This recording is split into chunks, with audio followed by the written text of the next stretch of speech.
Hello and welcome. We are delighted to have Miss Marcela Grad today, the author of Ahmad Shah Massoud's book, the book that focuses on the ethical and spiritual aspects of Ahmad Shah Massoud. The book was originally written in English and later translated into Italian and French. Ms. Marcela Grad is familiar with the history of Afghanistan and Persian civilization. Thank you so much, Ms. Grad, for accepting our invitation and for being here today. Thank you, Nadima. It's nice to meet you, and I'm very glad to have this time together. One thing I wanted to add to what you just said is that I want people to know that the book is in 7 languages. My objective was to reach the end of the world with this book. And even in Persian, it was translated first by and published by the Massoud Foundation before the Taliban invaded Afghanistan. And then after that, I found that it was better to translate it again for many reasons. And there was a friend in Canada, a friend from Afghanistan, that has a publishing house that is called Kabul Books. Very, very, very professional. And so we decided to do another translation and publish through Kabul Books. And I'm very glad because I do see Massoud's figure and all the story, all what I tried to, what I found about Afghanistan and Massoud. I think it's something very important, not only for the West, but also for the East. So it really is very universally, to me, I mean, humbly, I think it's universally needed. Let's start from the first question, Ms. Grad. How did you, as an Argentine-born writer living in the United States, become interested in Ahmad Shah Massoud, the military commander from Afghanistan? How and when did this interest develop? Yeah, good question. Yeah, I mean, it's funny because I mean, Ahmad the other day said, somebody from Argentina values my father. It's like, it sounds like from the end of the world. I mean, from the other side of the world, why would I feel what I feel? And my response may surprise you because I was invited to see a Masoud Afghan, the documentary, by a friend from Belgium. I come from a very humanitarian family, so I think she thought Marcela will feel this because of who I am, and where I'm coming from. And the reason I wrote the book is Masoud's eyes. It means that I cannot, in front of you, rationalize this. There is no reason from the mind. It is from the heart. It's something the only thing I can tell you that I found at the end when I finished the book is that whatever the book was exactly what I felt in that second, looking at Masoud's eyes. And it made me reflect about the perception of human beings. How in 1 second I could perceive what was confirmed by finishing the book. And that book was a collection of more than 500 stories. So it's almost like the 500 stories was exactly what I felt in that second. I don't know if it makes sense to you, but I'm telling you the truth. Ms. Grad, would you like to share the first time when you heard Ahmad Shah Massoud's name? What was your impression of him and which of his actions or traits made him stand out among Afghanistan's leaders? Well, you have to understand that the video was a very particular situation that I had. I mean, I went to see the video, Masoud Afghan, and when I saw his eyes, I couldn't sleep at night. I said, "Oh my God, there's something very important here. I don't know what that is, but there's something extraordinary." So it wasn't like I chose one leader over the other. it was a very particular experience of looking at him through Masoud Afghan. And I remember that he recited a poem to his commanders. Everything about him kind of was very captivating, but I think it was his eyes. They say that the eyes are the mirror or the mirror of the heart of they're the there's a saying in Spanish, I don't know how to translate, but that the eyes are the it's the soul in the eyes. And I think that must be it. Because it was, and by the way, I didn't know about Massoud before the assassination. I mean, I kind of knew the politics. I knew that he was the leader, of the resistance but from very far away as a Latin American. Um, and I remember that certain people, look at the things I'm remembering, that certain people from, I would say, left wing Argentinians would say, oh, how strange. Look at this resistance, and they're religious. And that resonated. I thought, well, why do they think that way? I never really thought spirituality was something I aspire to spirituality. So that was a weird comment from people in Argentina that were in politics. But really, my contact with Massoud is after he died. Let's come to the book. In your book, you describe Ahmad Shah Massoud as a legendary figure, focusing mainly on his ethical and spiritual qualities. What characteristics made him exceptional? What really caught my attention before, because what I wanted is to find the essence of Massoud. My objective with the book was I feel something here that is extraordinary. Let's find a way of finding who he really was. And I chose stories because I've always been fascinated with the Eastern stories that have different levels of understanding. And because I felt like his story was very profound, I felt like I could only tell the story of Masoud through stories, collecting stories from those who really knew him. Because people usually, sometimes they're in an ice castle and they define a person. I they say, oh, this person is like this, they study. Or I don't believe in that. I believe in experience. I think experience is more important than ideas. So every experience, every story has an experience with Masoud, and I collected more than 500 stories. So I found stories from Mujahideen, commanders, Westerners, things that happened with Masoud being around. And that, I think, it led me to the essence of who he was. I don't know if I Thank you answered so the much. question, but I think it was a method that I used.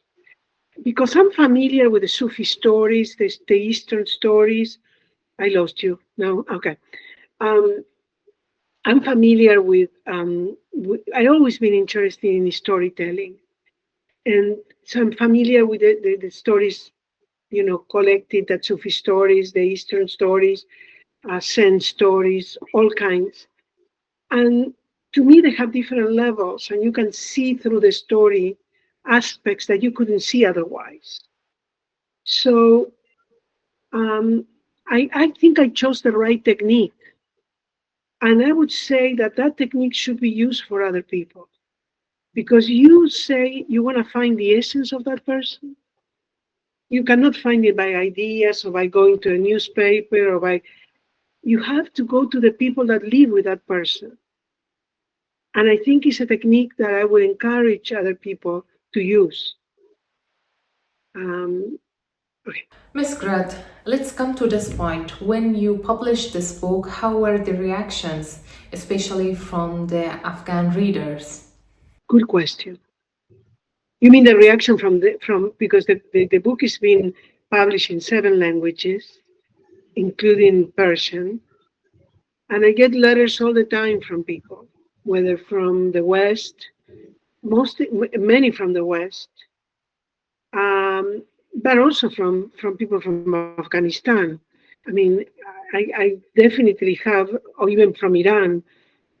And way of re, my reaction in front of the questions, I answer only, or I'm willing to have a conversation only with people that are interested in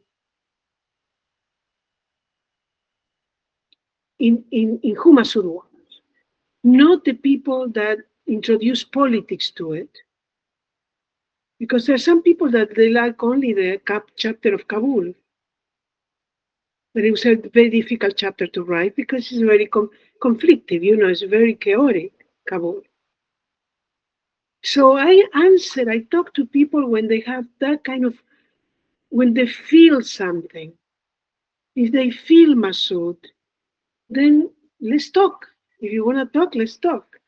But if you want to have me a discussion about politics, I'm really not interested because I don't think anybody from a political perspective can actually know Massoud. You can say some things that, I agree with many things he has done, but I think what moves me is, and it's who he was. I think he's an example of a human being that we can follow or not follow according to how we feel. So the political aspects don't interest me as much, though I consider him a third world leader, equidistant from empires. I mean, I can say a few things about it. I mean, it's a leader that defended the poor, that defended the most needed, and I don't think he never was aligned with superpowers as a third world person. But I don't want to go farther because that's not the topic of my book. Thank you so much, Ms. Grad. I would like to know which narratives about Ahmad Shah Massoud does your book focus and emphasize? How were these accounts collected and how did the research process take? Would you like to share something? It took me more than 4 years just to listen to them. So I am a Western woman that actually silenced myself to listen, which is another thing that I want to, to promote or to ask people to do, because most people in front of a country like Afghanistan, they tend to have ideas without listening. You have to listen because it's a different culture and there's a lot, it's the origin of humanity. People tend to talk before really going and listening. And I don't agree with that. So I would say it took me more than 4 years. And what I was looking for, and if you, I think one part of your question was, what did I find? That was part of your question. What I was finding more and more and more was a man with a certain behavior. It surprised me because I don't know any other leader that would behave the way Massoud behaved. Compassionate even with the enemies. I mean, he moved even the enemies. The enemies, the Russians are going to his tomb now, or they used to go. But I was always looking for the essence, and and then we can talk about the essence. What's the essence? But I have to say that I wonder about things that I don't think people wonder. For example, how can a human being not break in 24 years of fight? People take, I don't know, they never think about that. I mean, most people break, most people corrupt, most people do exactly the opposite. I think the most extraordinary thing is that he never broke. And I think I found the reason why he never broke spiritually as a human being. I think there is a reason for that. But anyway, I don't want to go over the question. I want to let you flow with it. Thank you, Ms. Grad. Would you like to share what challenges did you face during writing this book? As you already mentioned, it took 4 years in order to complete writing this book. What were the specific challenges during your writing journey? The most interesting is that I make a trip to Washington D.C. I was living in Los Angeles all that time, and I make a trip to visit the delegation, to talk with the delegation of people from Afghanistan that having been with Massoud. This is, of course, after he was assassinated. And it was Kanuni. There were, the other one was Harun Amin. There were different people or commanders, Commander Bismillah Khan. It was a delegation. And I waited for 3 days in a lobby. And and Nadima, I had tears in my eyes at the third day because I was waiting 3 days and they wouldn't give me the time of the day, sitting in a lobby. And the third day, Bismillah Khan came and said, I have to give you an interview because you are so persistent. Well, that was the beginning. And then I remember, and I think this is the most significant, that I was able to talk with Kanuni, and Harun was translating. And at one point, and I'm going to tell you exactly what happened to me, I feel like I was talking from my guts, that it was something coming from another place, that it was not my mind. And I said to Kanuni, or to the two of them, I said, what is it? What is it about this man? What is it that it make me take a plane to come here to talk with you? And that was it. Karun came and talked to me and said, we know who you are. They felt something. And he said, all the doors will open to you. You can talk to everybody. That is an amazing story. It's unforgettable because it was something in me that transmitted something different. It wasn't just that I wanted to use Massoud politically, or because I know they suffer that. They trying to protect Massoud from all the politicians, and political, manipulation. You know how it goes. I think they understood that I was not trying to do that, and I wasn't. So it was something really that happened that was really amazing, and it was an inner voice because it wasn't even my mind thinking that. I wasn't thinking to ask, but I said, "What is it? What is it that it make me take a plane and come here?" And that was it. They look at me. It was just unforgettable moment because also I'm Argentinian. I mean, why would they trust me? Why would it really was something that God helped me at that moment, or there was some kind of intervention, but I could get through. Ms. Grad, would you like to tell us which of the memories and stories of Ahmad Shah Massoud were the most inspiring and motivating for you in order to continue this research? Yeah, I mean, I will mention many because 500 stories I cannot mention right now, but I have to tell you that I was approaching something that I knew was extraordinary because it was, you talk to people and people tell you anecdotes that you were like, oh my God, who would do that? And I can mention a couple. Um, like every action of Masood, the way he protected the animals, the way he behaved with every alive being, with the enemies, um, the way he was, that I remember that, and I put it in a movie project. I'll tell you about the movie later. But my favorite stories are that when he goes with the Mujahideen and somebody from the town, they know who Massoud is, and they say, "You have bread and milk," and the Mujahideen are going to eat mulberries. And he says, Massoud says, "You take the milk and bread because we are all going to eat mulberries." So he didn't want to eat different than the Mujahideen.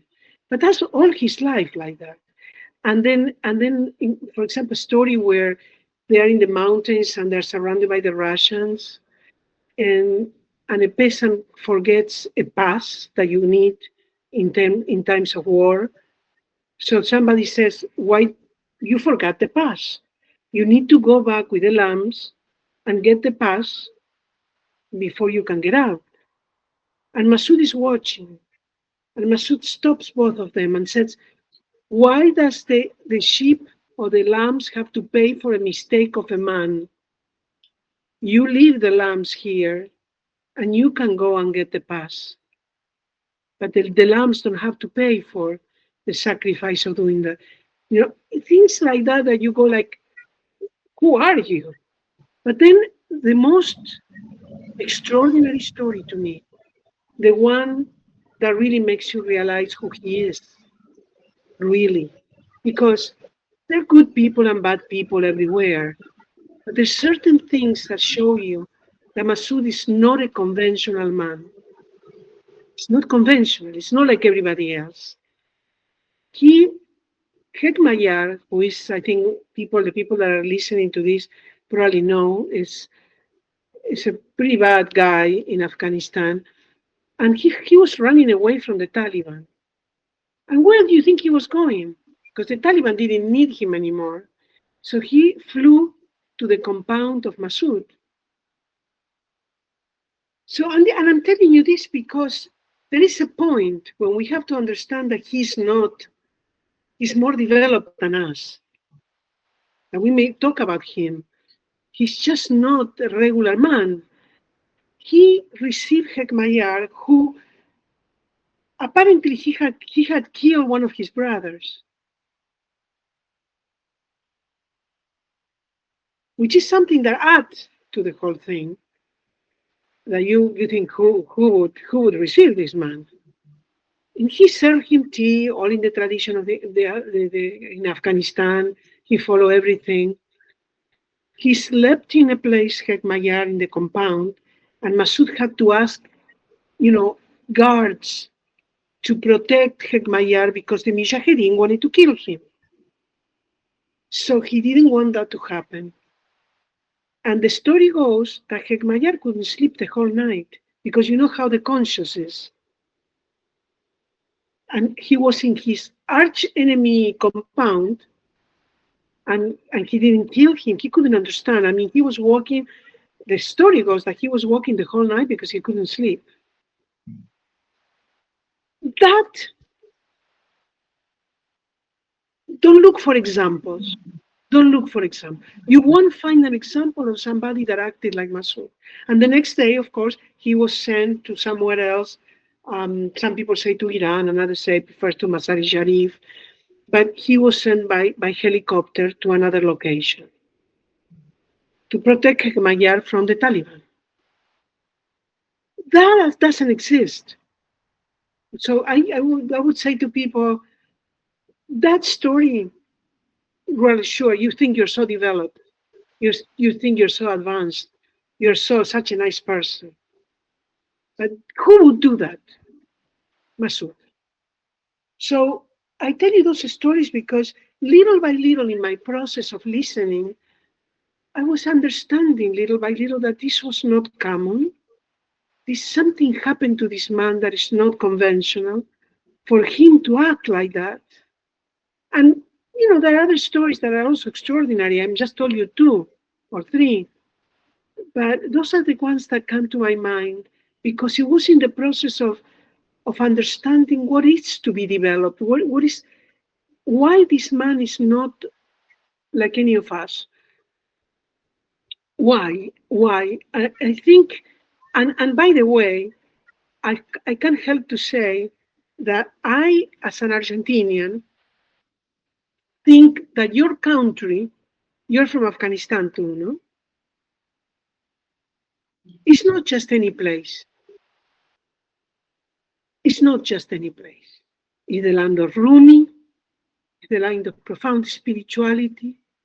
So it's I consider Afghanistan like a torch of light, like a light torch for me. I may be wrong.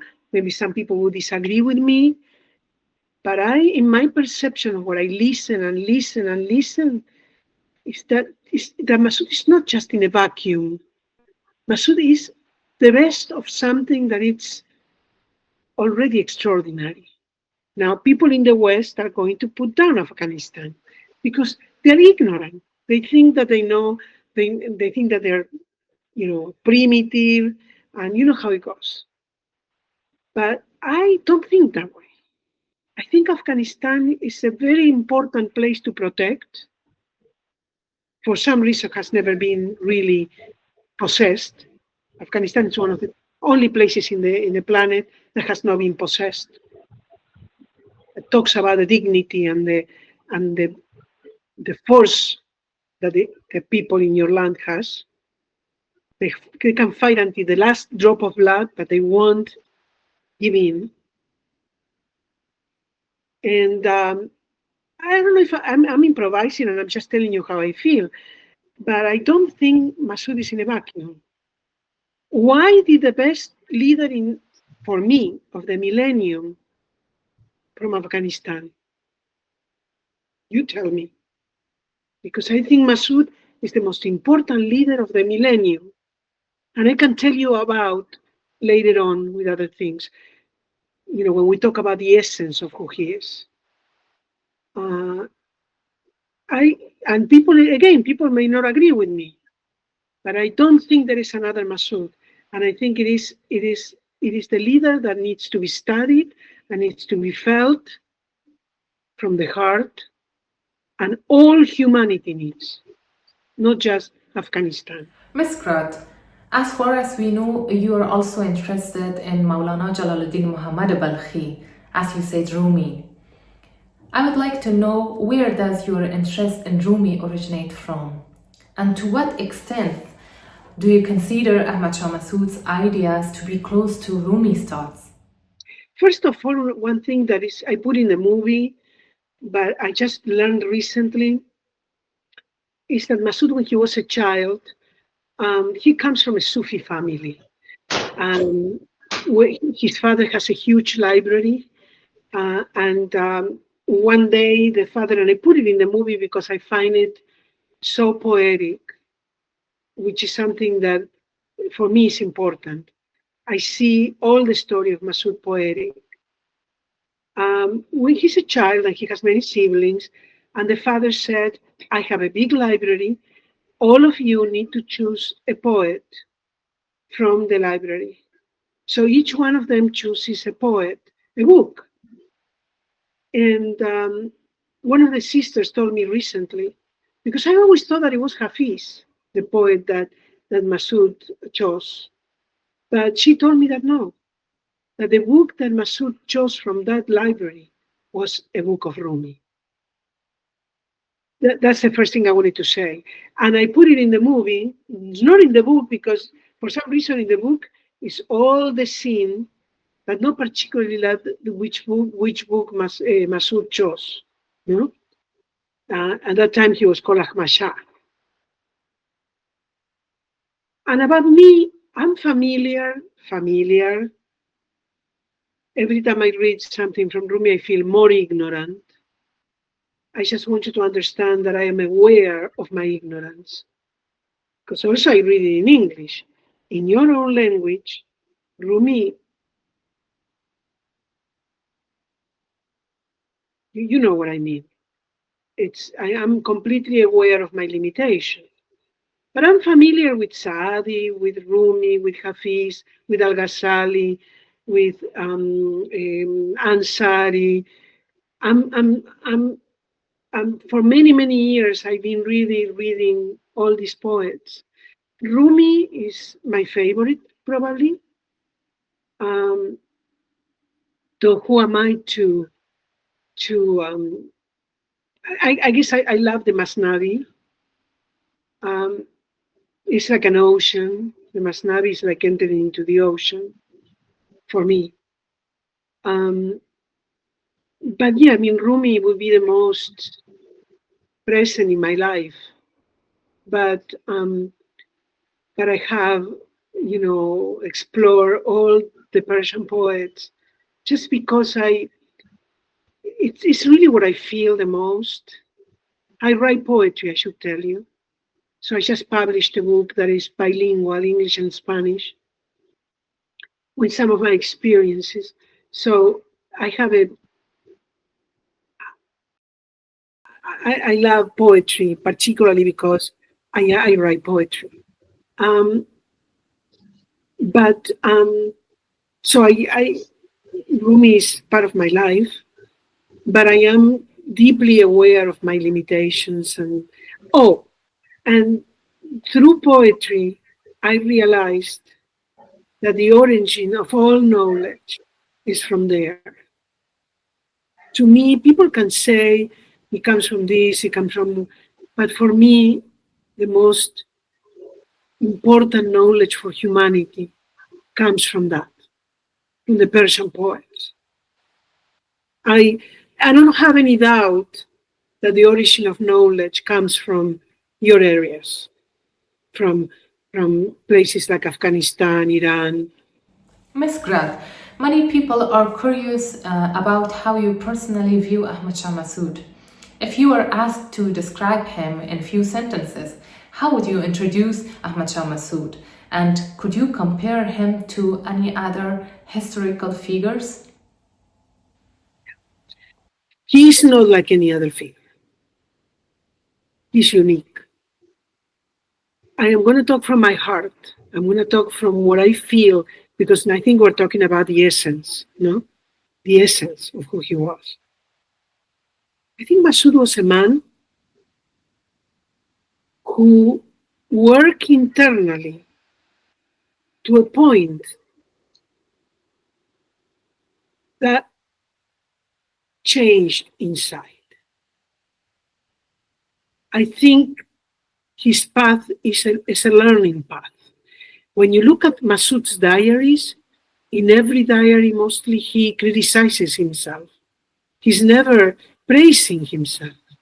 He's always saying, I don't have discipline, I don't have this, I have to work on this, I have to work on that. And I put it in the movie and I put it in the book. Because to me, people sometimes criticize the book and they say, why didn't you listen to the enemies that talk about him? Because they don't know him. An enemy is not going to know Massoud. I was interested in knowing who he was.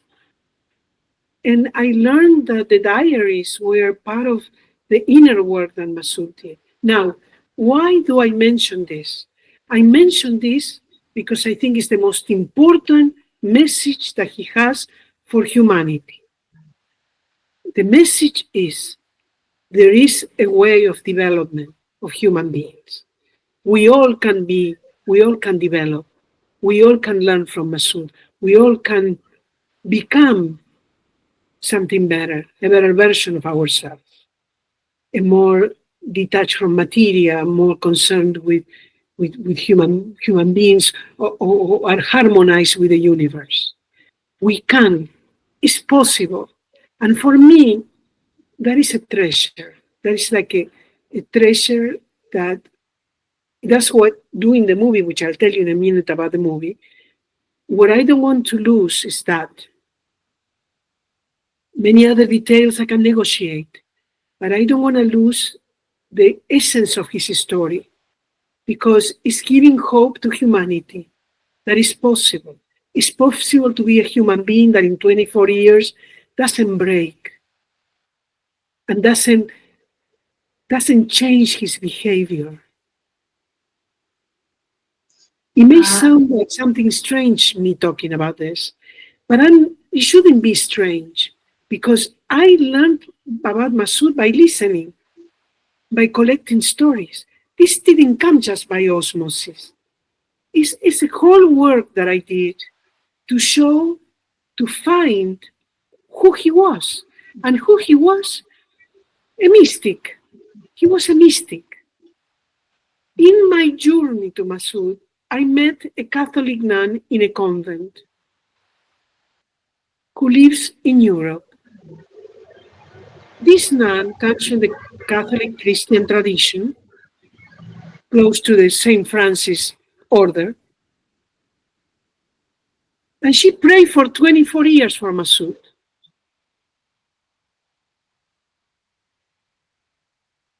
He put the photo of Massoud and prayed for him like she prays for the saints in the Christian tradition. And I had the opportunity to talk with another mystic from another tradition, and I realized that these human beings are able to transcend their own traditions and meet in an elevated place, not down, in an elevated place.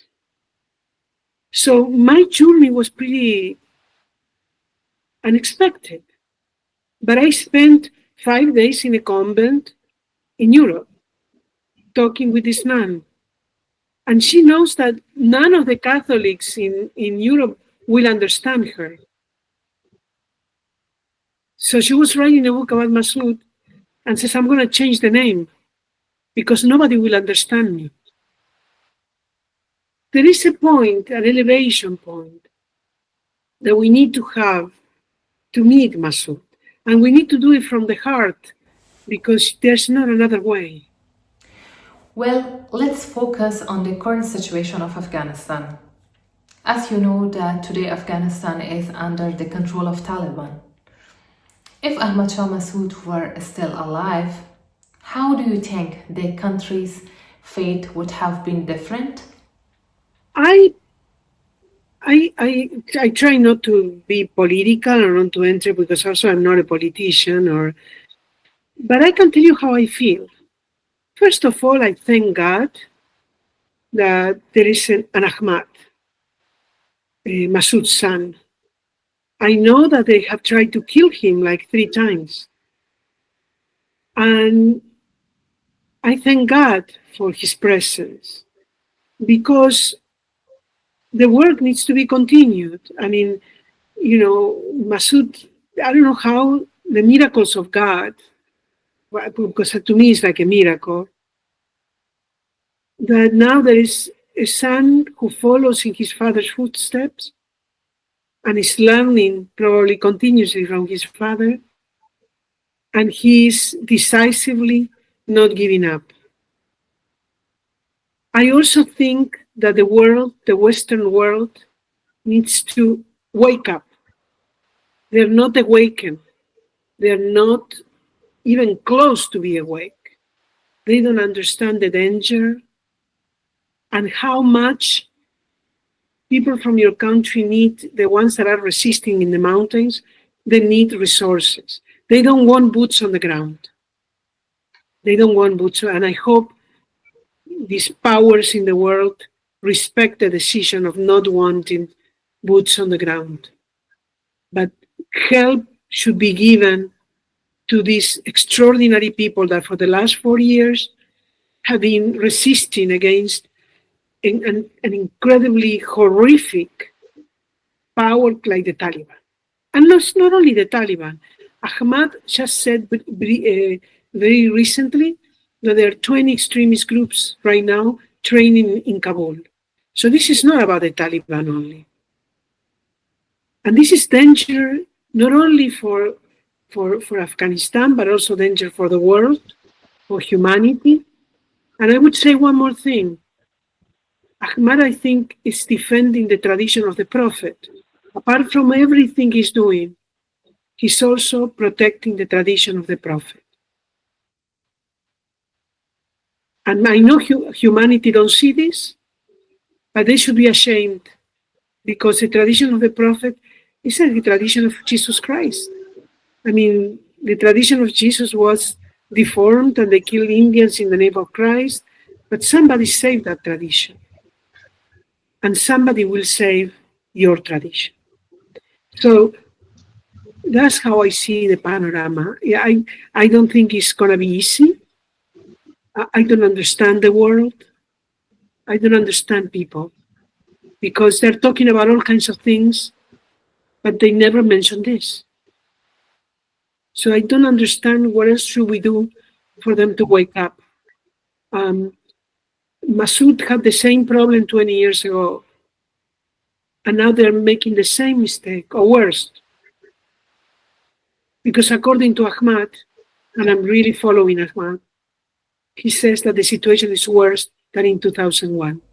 Ms. Marcela Grad, let's come to the situation of women in Afghanistan, as you're familiar with the human rights situation of women.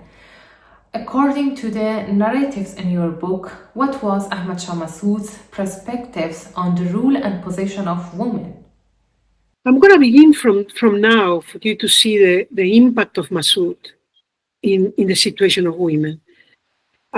First of all, I want to say that I am a woman, and of course I'm pro-women rights in Afghanistan. I'm completely I know what's going on. But I want to say that the world, the West, has only focused on women.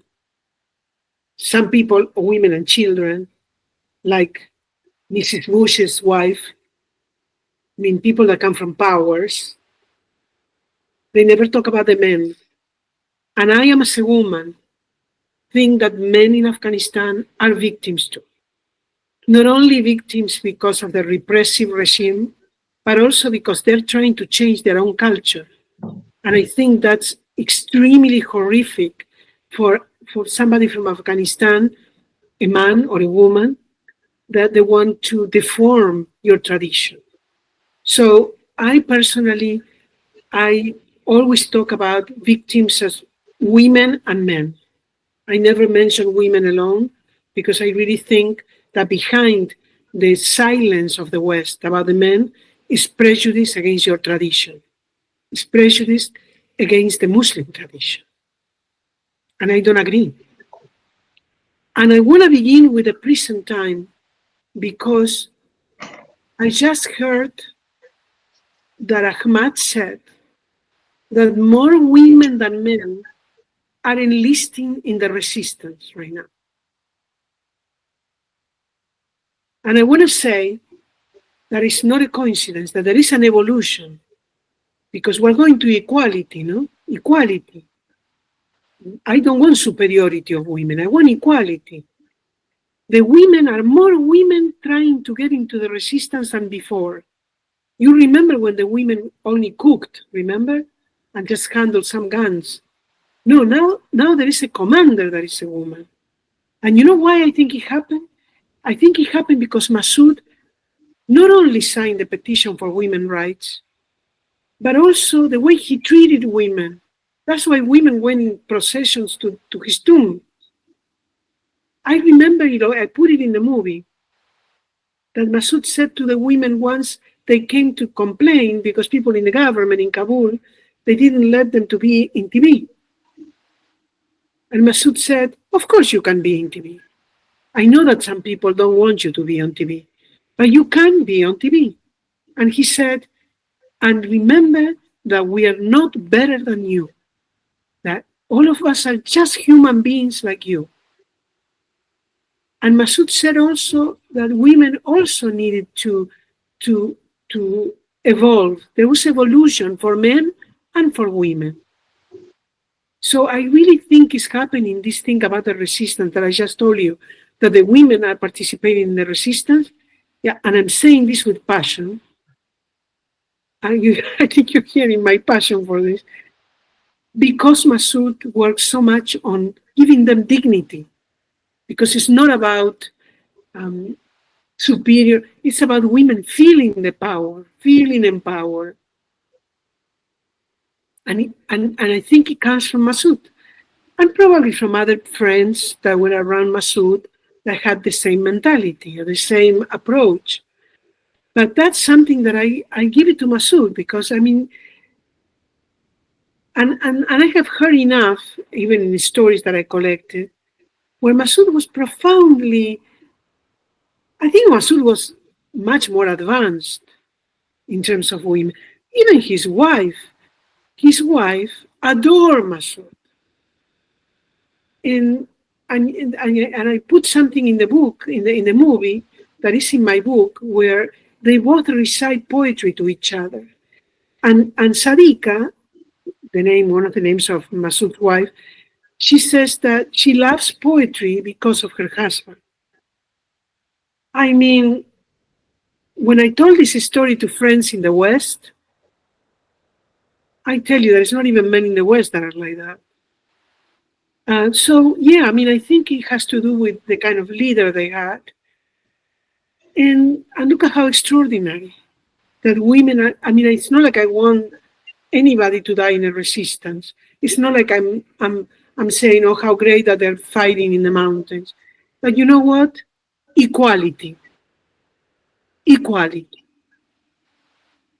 And there is a woman commander. Can you believe that? And in a place like Afghanistan, because I mean, you can find that in Colombia or Argentina, but not in Afghanistan, supposedly. So I'm passionate about this. So you see that I am feminist, I defend women's rights, but I also understand that this is about unity among, because I know women in the West, women from Afghanistan in the West, that hate men. I don't like that. I don't like that. I know that there are problems with men, and I know that there are good men and bad men,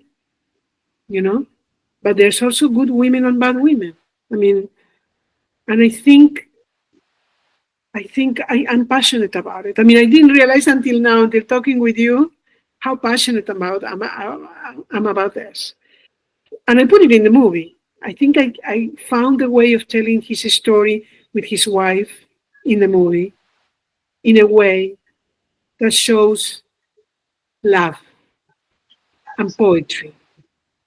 And how she, for example, I put a scene in the movie, which is a story, it's not invented by me, where Massoud comes from directing a battle or something, and it's the night, and there is how you call it, a campfire, and the children are around the campfire. And imagine children in those areas with a war. And Massoud gathered the children at night and told them poetry, recited poetry, entertained the kids. I put it in the movie like telling the story of Nasruddin, because I love Nasruddin. That's always funny for the children. And I realized that she fell in love with that man. It's a spiritual story, because she falls in love with that man that tells the stories to the children. It's almost like everything around Massoud is a spiritual story. It has a refinement. It has a spirit to it that you wouldn't find in other story, in other mundane story. As the last question, if you were to convey the main message of your book to the people of Afghanistan and to the world, what would it be? And are you planning any new projects or topic about Afghanistan? And would you like to share something about that? Well, I can tell you about the movie, because we are working on a movie project. But what I would convey to people, be a friend of Massoud. Welcome to it's good for you. I really think that everybody that connects with Massoud, it becomes a good friend. A friend from whom you learn. It's exactly the opposite of all this chaos in this world. Because Massoud wasn't chaotic.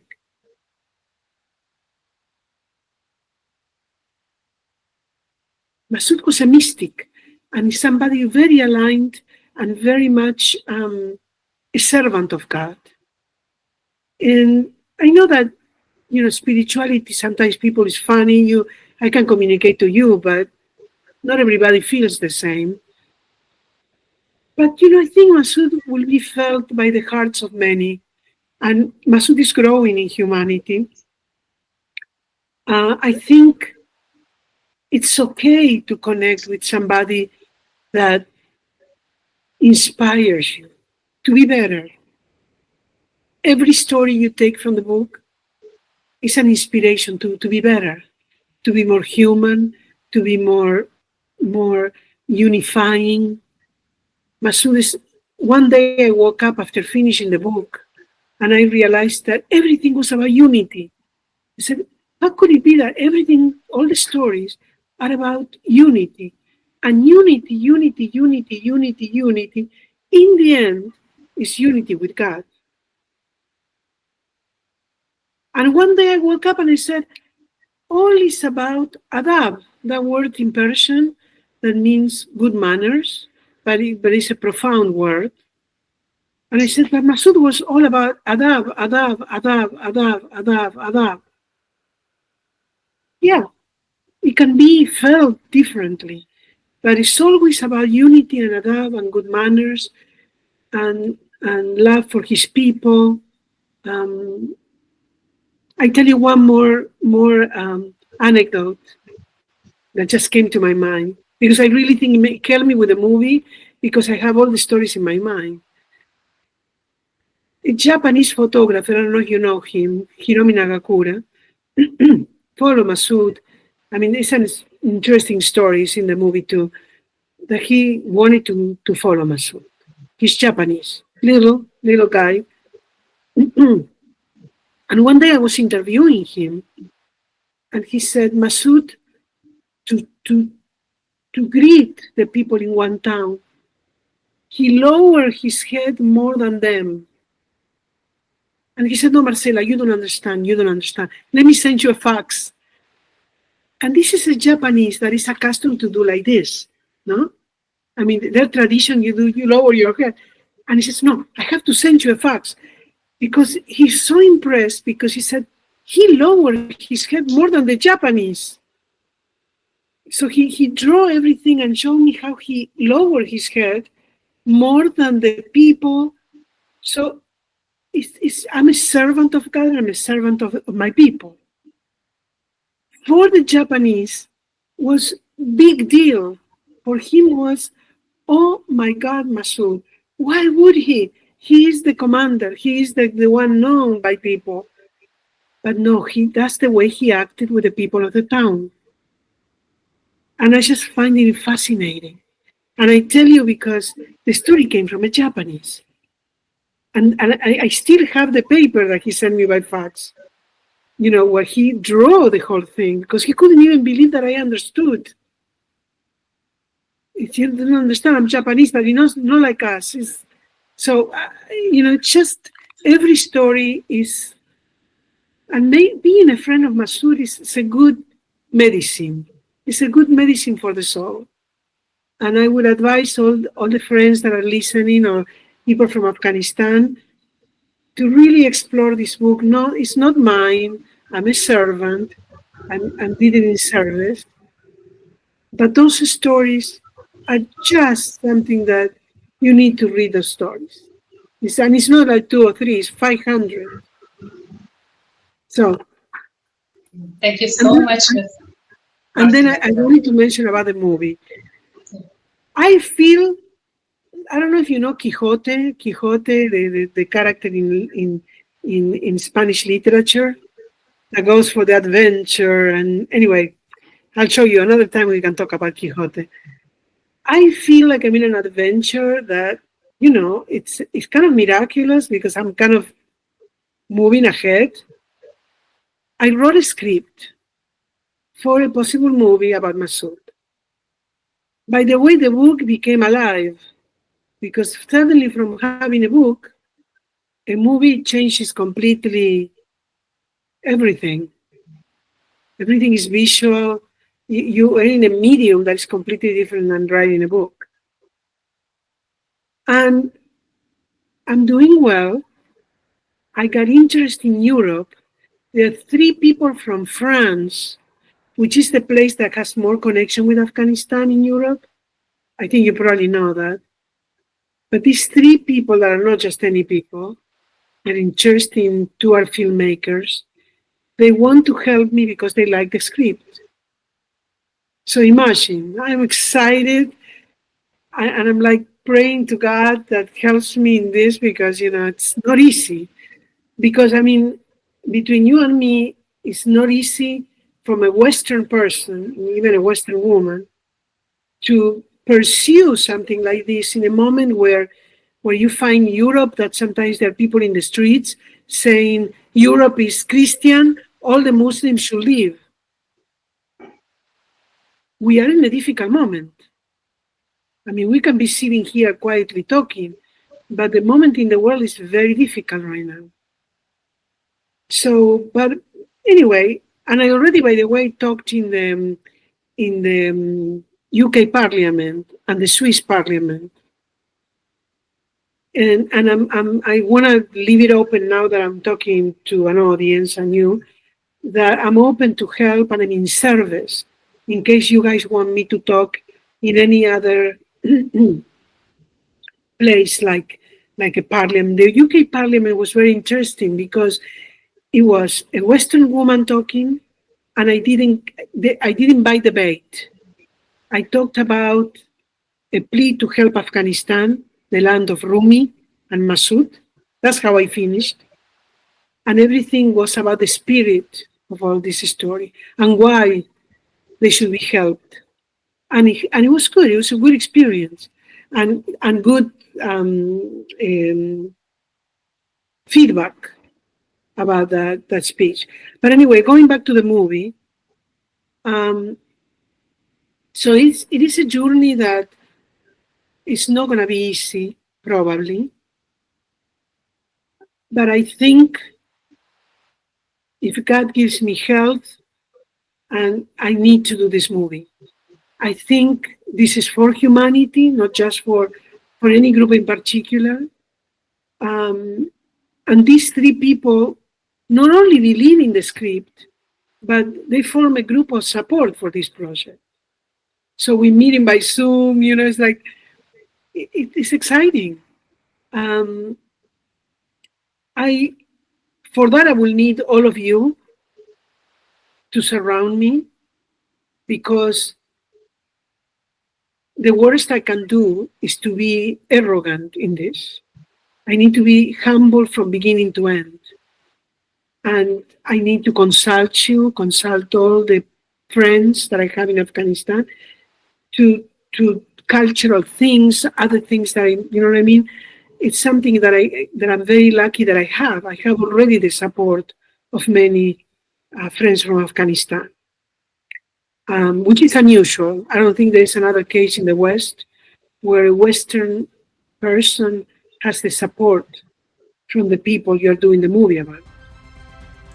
Thank you so much, Ms. Marcela Grad, for joining us today and for sharing your experiences and invaluable insights with us today.